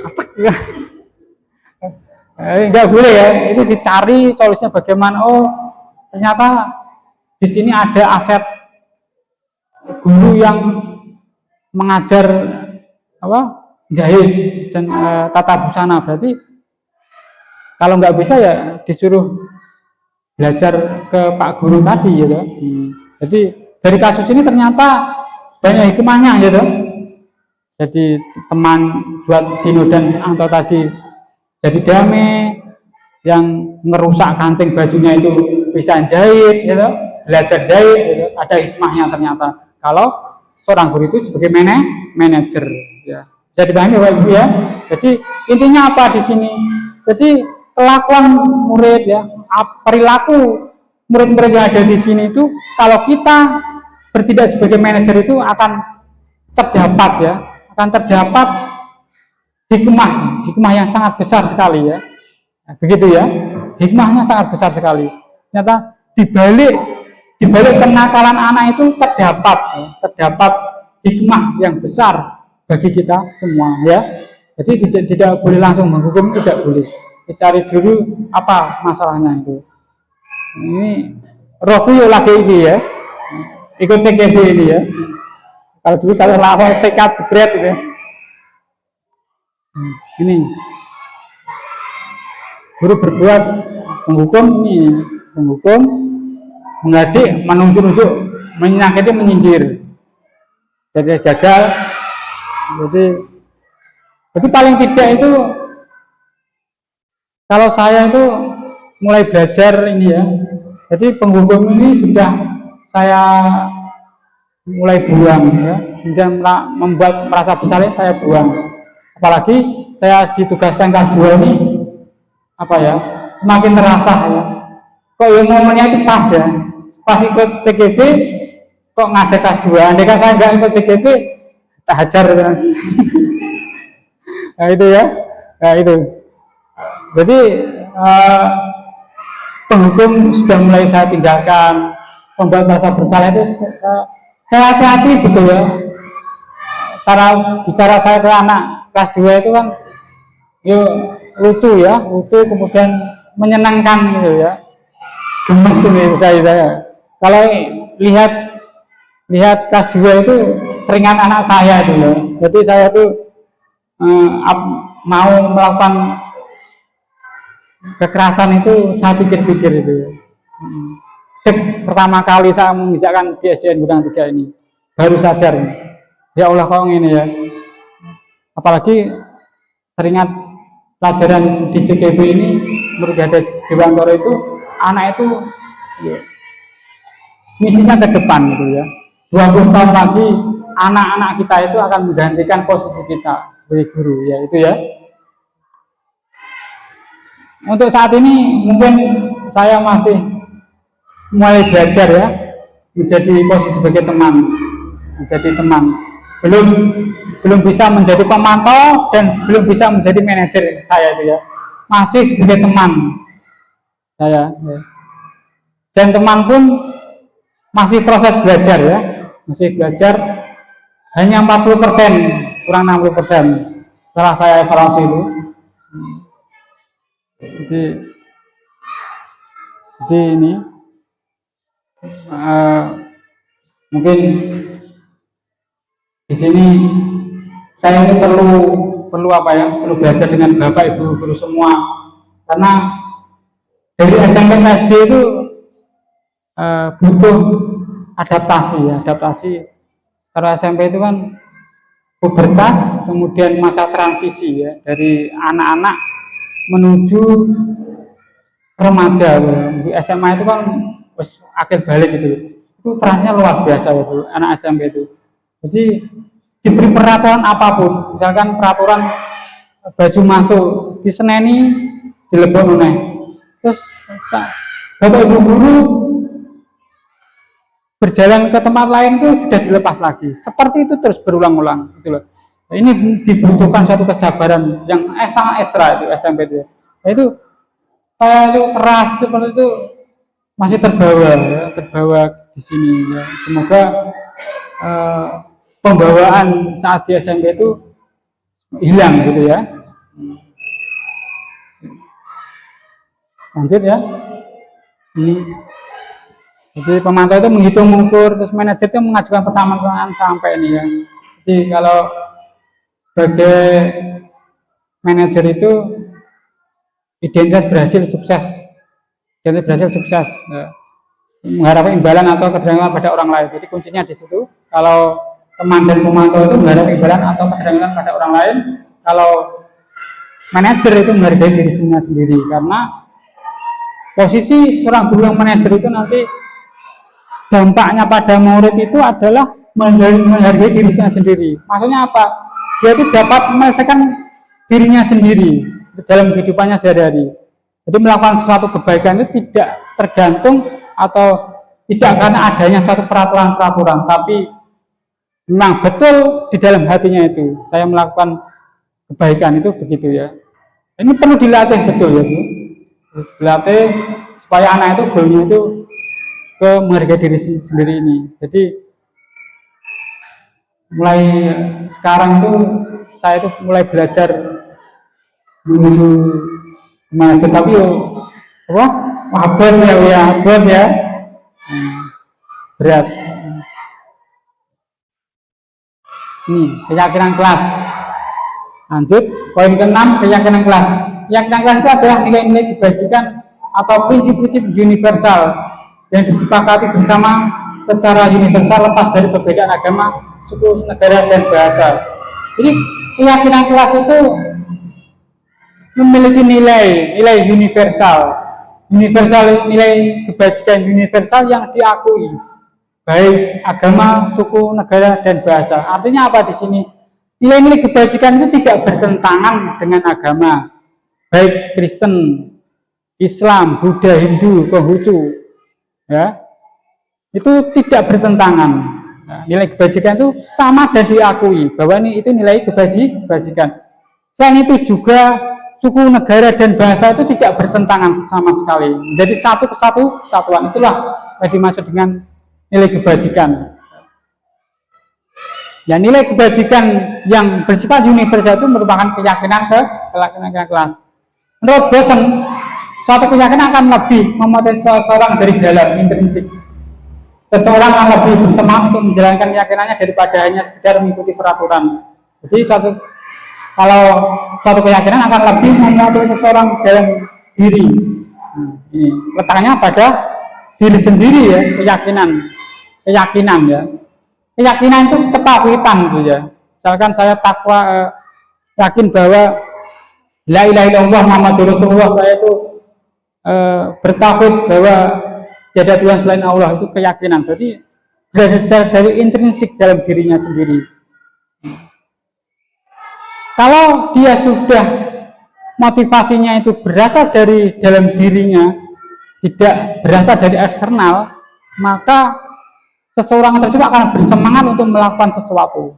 Misalkan ada seorang guru yang disiplin sekali ya masuk sekolah, ya, dia guru tersebut itu tidak akan goyah ya pada situasi, yaitu guru tersebut itu datang tepat waktu karena betul-betul dari dalam dirinya, bukan karena peraturan, bukan karena ditegur oleh kepala sekolah, dan tidak karena dilem murid-muridnya, tidak, tapi lilah terus lepas, tidak karena apa-apa, karena itu memang murni dari dalam diri sendiri.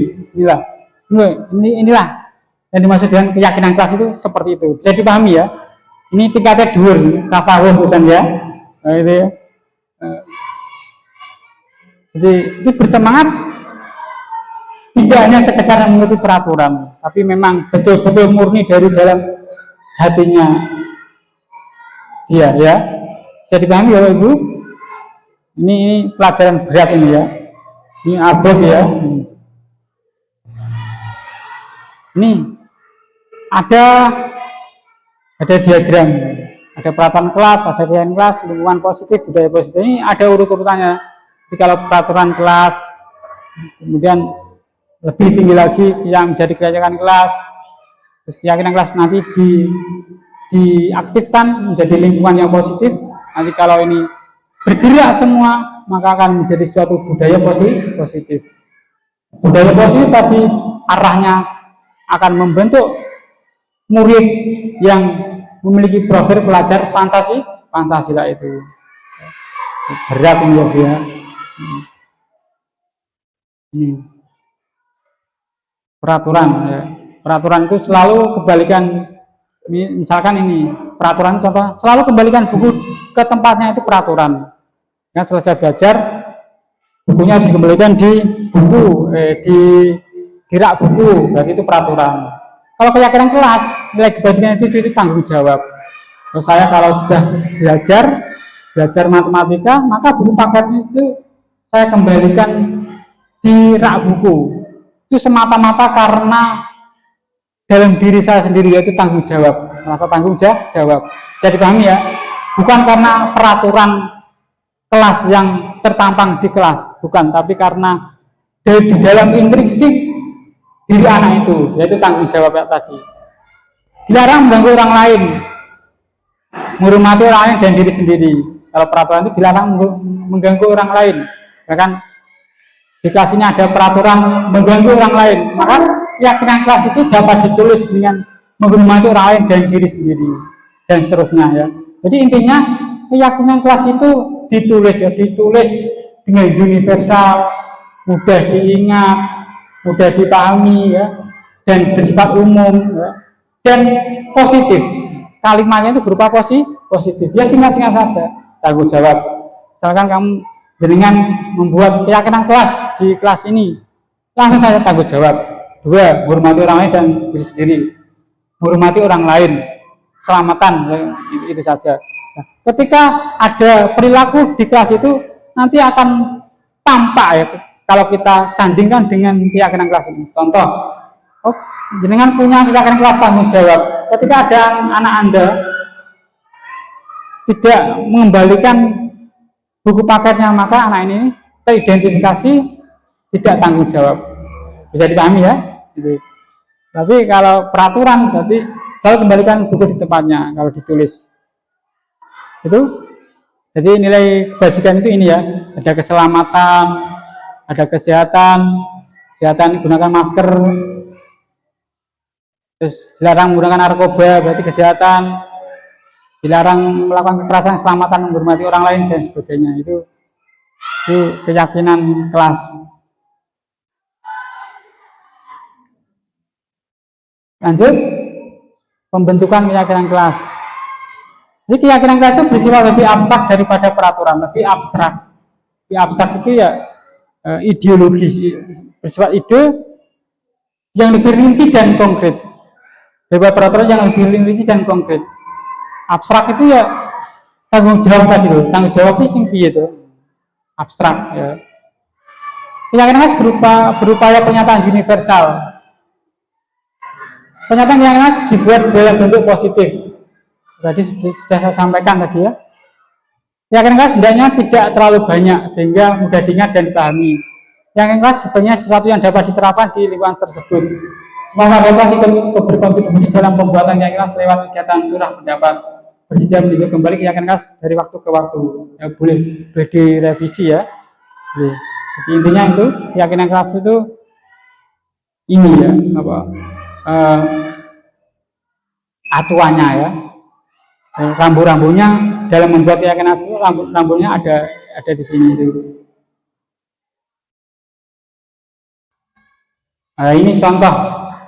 Ini saya download di internet ini bukan keyakinan kelas 2, tapi saya download internet. Keyakinan itu saling menghormati dan menghargai, bertanggung jawab, menjaga 5S, menjaga kebersihan, menjaga keamanan, menolong teman. Jadi meskipun kelas itu tidak ada peraturan, kalau siswa itu sudah memiliki keyakinan kelas itu bisa jalan sendiri gitu aja. Contoh, ada sampah di kelas langsung dibersihkan. Karena apa? Keyakinan kelas itu asal mulanya itu sudah terbentuk dari dalam diri pribadi seseorang atau anak, intrinsik ya, bukan faktor eksternal tapi internal. Bisa dipahami ya?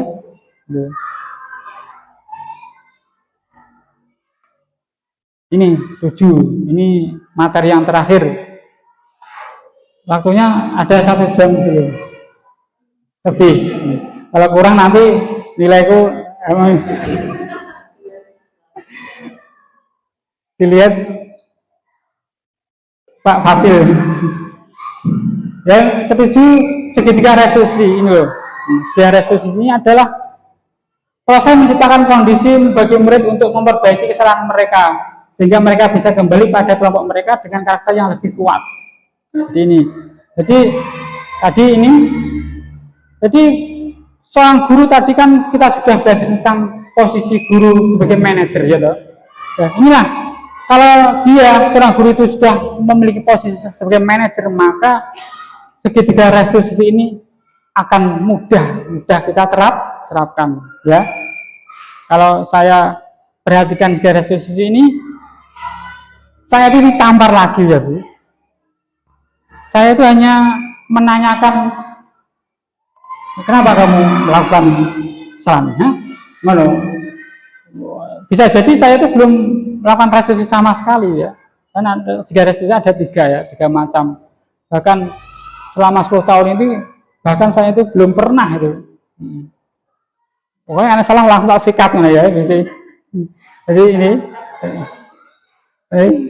Jadi melalui restitusi guru dapat membantu murid menjadi lebih memiliki tujuan, disiplin positif, serta memulihkan dirinya setelah berbuat salah. Membantu murid untuk jujur pada diri sendiri dan mengevaluasi dampak dari salah yang dilakukan.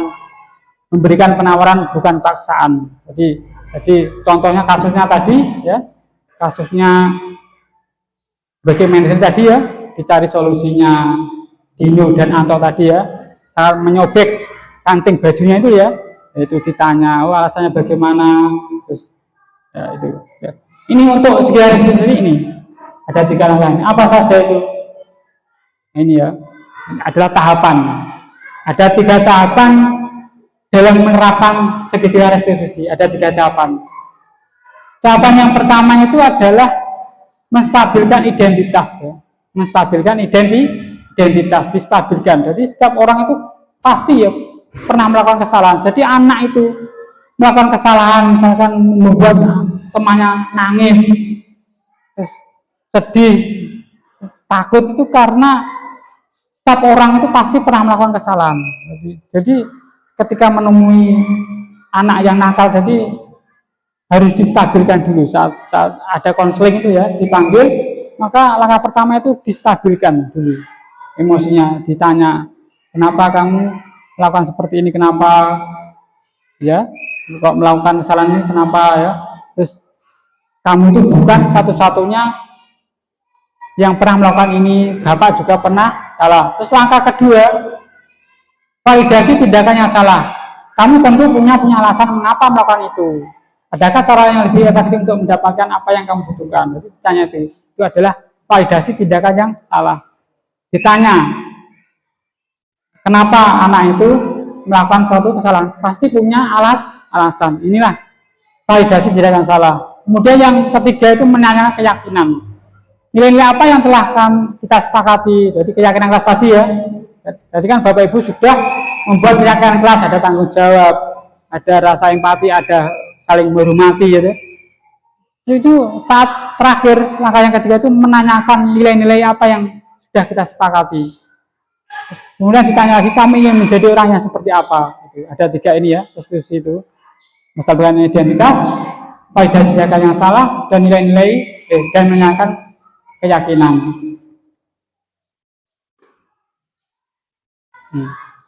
Langsung saya lewati ya, sudah saya jelaskan tadi ya. Nah, ini ada contoh restitusi yang sudah saya buat.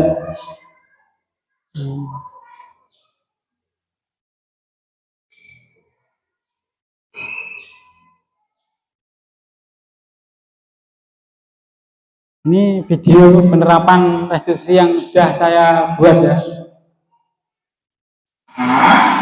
Saya pakai ke sini.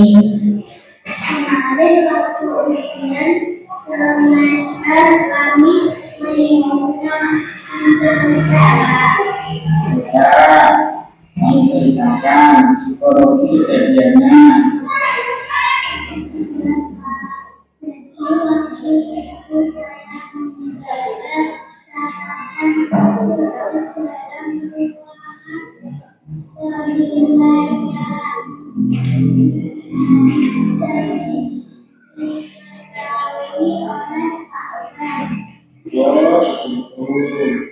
Saya yakin tidak ada siapa yang sempurna. Kamu sendiri melakukan yang sudah kamu lakukan.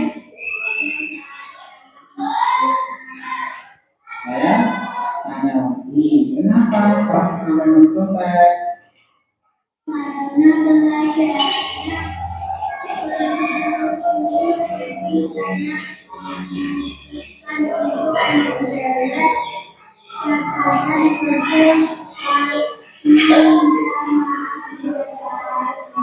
Tindakan itu benar atau salah? Apa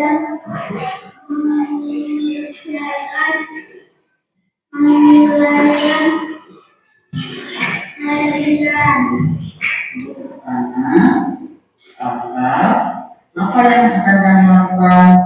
Yang kami Saya akan belajar lagi walaupun belajar karena membaca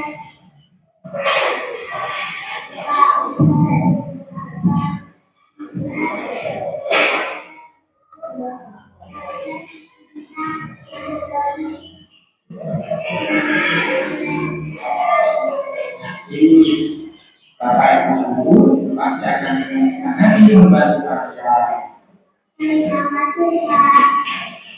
Ya, Waalaikumsalam. Terima kasih Sasa dan waktu ini.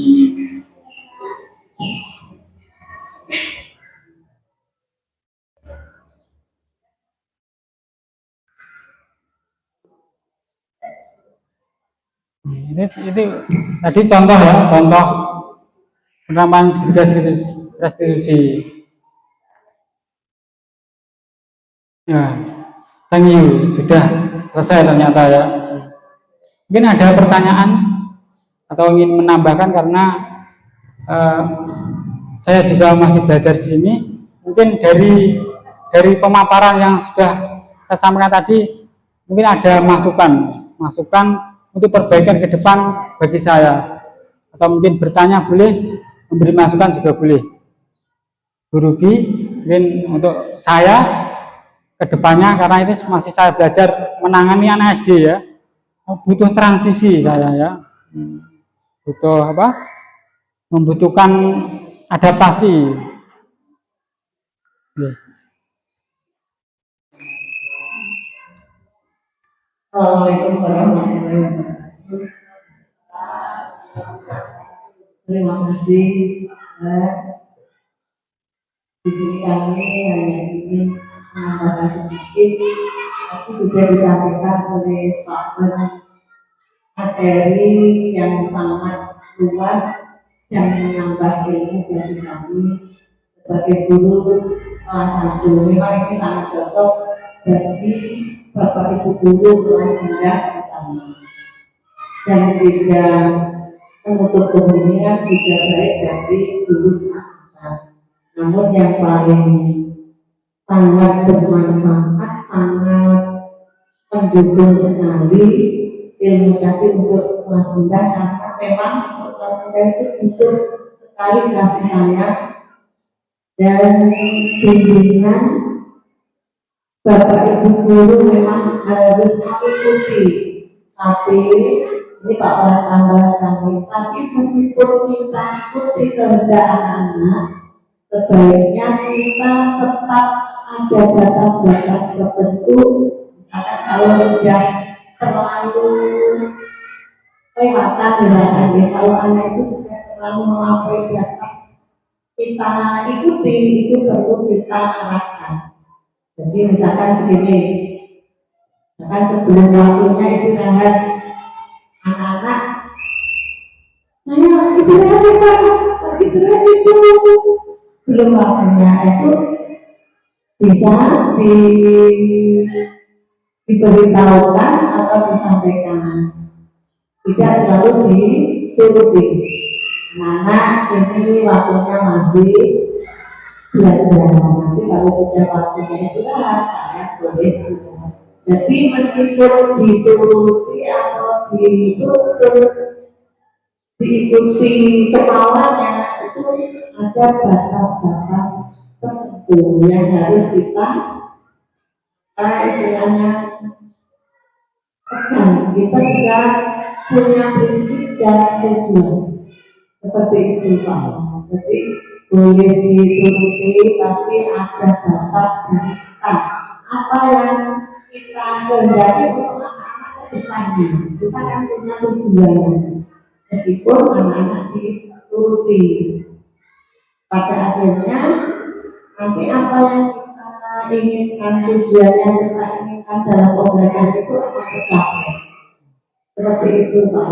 Terima kasih waktunya, mohon maaf kalau ada kata-kata yang kurang berkenan. Assalamualaikum warahmatullahi wabarakatuh.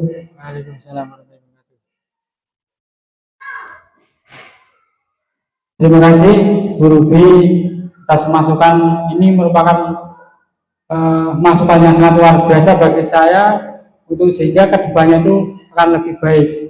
Ya, meskipun anak diberi kebebasan, guru punya batasan-batasan mana yang seharusnya murid lakukan, gitu ya intinya. Mungkin ada tambahan yang lain? Cukup? Kalau sudah cukup, saya akhiri. Semoga apa yang saya sampaikan ini memberi manfaat pada kita semua, terutama pada diri saya sendiri. Saya menyampaikan ini sejatinya adalah saya itu sedang belajar ya, sedang belajar pada diri sendiri.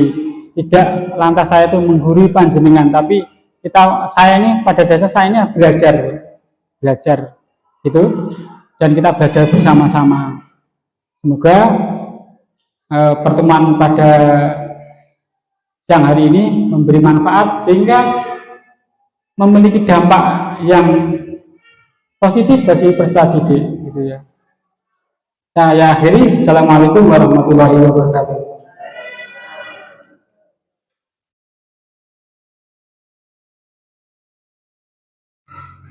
Baik, terima kasih atas pemaparan materi yang disampaikan, sangat luar biasa. Bapak Ibu, mungkin boleh tepuk tangan dulu buat Bapak.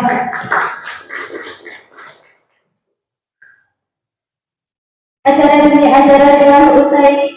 Marilah kita tutup acara pada hari ini dengan bacaan hamdalah. Alhamdulillahirabbil alamin. Terima kasih kami sampaikan dengan ditutupnya acara pada hari ini. Semoga acara pemaparan diseminasi budaya positif di lingkungan kelas atau sekolah ini dapat bermanfaat bagi kita semua. Amin, amin ya rabbal alamin.